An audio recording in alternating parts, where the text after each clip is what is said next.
Olá, tudo bem? Eu sou o Laércio Pontin Júnior e hoje eu vou estar abordando para vocês sobre uma revisão sistemática cujo tema é ferramentas de busca para crianças. É uma revisão sistemática da literatura. Nessa revisão, teve como autores eu, Laércio Pontin Júnior, Heleno Fulber, Adonei Alain de Oliveira Veras e Bruno Merlin, todos pertencentes ao programa de pós-graduação de computação aplicada da UFPA Campus Tucuruí.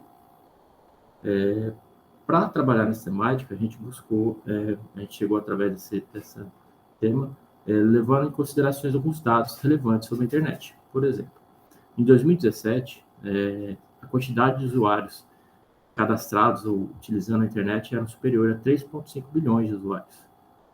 Em 2019, a quantidade de sites, páginas web, eram também superiores a 5,08 bilhões de páginas.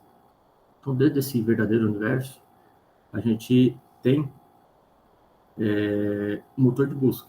Então, o motor de busca ele visa facilitar a identificação de informações dentro desse universo gigantesco. Certo?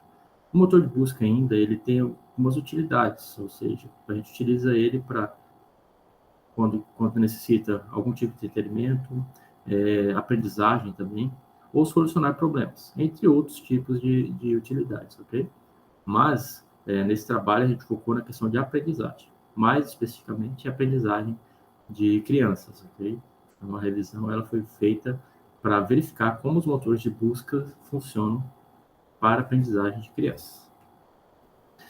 A problemática abordada é que existem motores focados na educação infantil, porém, possuem independência de supervisores, ou seja, precisa de um colaborador, de uma pessoa para auxiliar naquele momento da busca. Então, como funciona o motor de busca que pretende atender a necessidade de crianças em si? Qual é o seu funcionamento? Para a gente entender essa pergunta anterior, derivou-se três outras questões, que são a Q1, quais os motores de busca atendem as crianças, Q2, quais características são abordadas nos motores de buscas, e a Q3, quais as falhas possíveis aí nesses motores de buscas existentes. Para isso, para fazer a revisão sistemática, a gente adotou as definições da busca, aonde tivemos como palavras-chave children, kid, search engine, education e learning. Em cima das palavras-chave, a gente conseguiu, então, criar a busca, string de busca definida, que ficou kid or children and search engine and education or learning. Okay?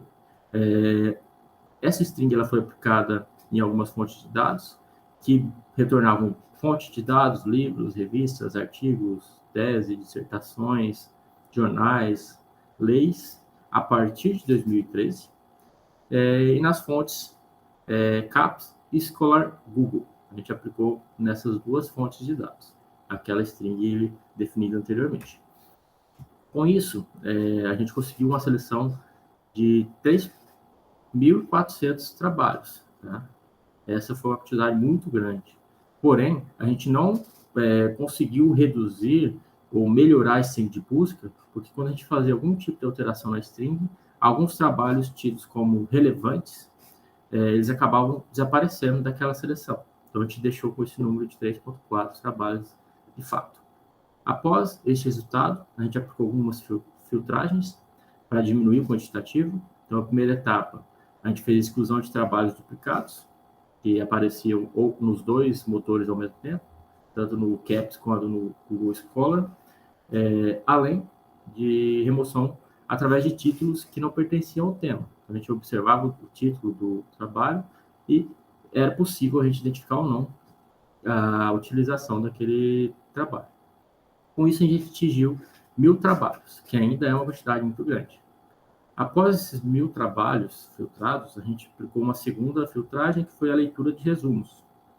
A gente leu os resumos desses trabalhos, toda a equipe, e conseguimos atingir 300 trabalhos. Okay? Em cima dos 30 trabalhos, a gente pegou eles e fez a leitura na íntegra, de fato, tanto da introdução até o final, as conclusões. e observou-se 12 trabalhos que eram relevantes para as questões que a gente precisa abordar. Ainda dentro desses 12 trabalhos, surgiram 3 novos trabalhos que não tinham sido encontrados anteriormente, através da técnica do snowball, ou seja, um dos trabalhos lidos, ele gerou engajamento, gerou ali um interesse em outros trabalhos que eles citavam. Então, a gente conseguiu, ao final, atingir 15 trabalhos a serem considerados para essa revisão. Aqui a gente aponta então, uma tabela com todos os trabalhos apresentados, ok? Eles foram os trabalhos que foram utilizados para responder as nossas questões, tá? Então, a gente vai ver as questões agora, resultados de discussões, aonde, para responder a primeira questão, quais motores de busca atendem a crianças, a gente conseguiu observar que, por exemplo, Silva e Shechel, eles apontam que os motores hoje, os grandes motores, eles não estão adaptados para a busca de crianças. Eles geram resultados pertinentes ao público, como propaganda, como conteúdos adultos, artigos que não pertencem àquele perfil do aluno em si.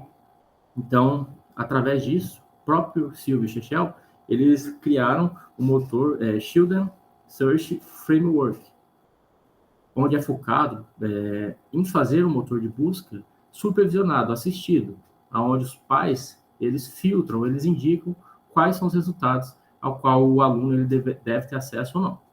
Semelhante a ele, teve uma outra proposta, que é o PIAC, que também aborda a questão de uma pesquisa supervisionada, né?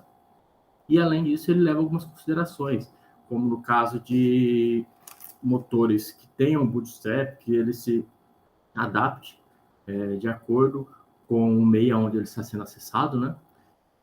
Existe ainda alguns outros motores, como o DMOS, que ele também aborda a questão assistida, e, além disso, ele necessita de um cadastro do aluno no sistema. Para que o cadastro? Para filtrar o perfil daquele aluno, né?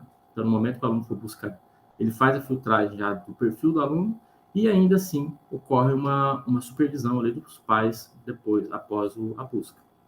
E um outro motor interessante foi o UME, que, além de levar as considerações de uma pesquisa assistida, ele leva em considerações a dificuldade do aluno em escrever termos de buscas, sintaxe.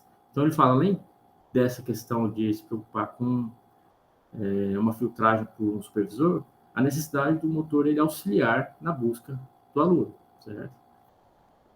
Uma vez respondida quais são os motores que atendem essas crianças, a gente foi buscar responder a segunda questão. Quais características são abordados os motores para o público-alvo? E, de modo geral, as necessidades são, primeiramente, que ele faça uma filtragem do conteúdo, retirando conteúdos difíceis devido a uma dificuldade das crianças em interpretar o que retornou ou em escrever os termos para serem buscados e otimizar sua busca, né? Além disso, eles trazem a necessidade de um design apropriado para a criança, algo que não cause confusão para eles. Além do auxílio, como eu disse anteriormente também, né? No momento de fazer essa busca. E, por fim, a terceira questão, quais as falhas nos motores de busca existentes, ele identifica, primeiramente, que os motores eles não estão aptos, né? As falhas são que trazem resultados errados. E outra característica importante que foi possível identificar ali é sempre a necessidade de um supervisor ou de um colaborador que auxilie, que demonstre para o sistema qual é o resultado que deve ou não apresentar. Então, não é gerado de uma forma automática, né? Ele sempre tem a dependência de um supervisor. Com isso, a gente chegou à conclusão do trabalho, com os trabalhos analisados, permite ainda inferir os seguintes aspectos, que deve ser observado aí ao criar um motor de busca. Criar uma filtragem de conteúdos impróprios, possuir visual amigável, deve ter um visual amigável, deve ter ainda, gerar recompensa de satisfação para os alunos. Então, quando ele está conseguindo interagir, se ele tem um estímulo positivo, ele vai querer continuar acessando aquela ferramenta. Possibilitar o acesso através de várias plataformas. Então, Hoje existe essa necessidade de utilizar no computador, no celular, no smartphone, no tablet, né? Então tem que ser bootstrap ou multiplataformas. Ele deve ter um modelo de classificar as buscas por algum especialista, então tem que ter alguma maneira de um especialista classificar o que é, o que não é um resultado pertinente àquela pessoa, aquele aluno, aquela criança. E, além disso, ele deve sugerir novas buscas.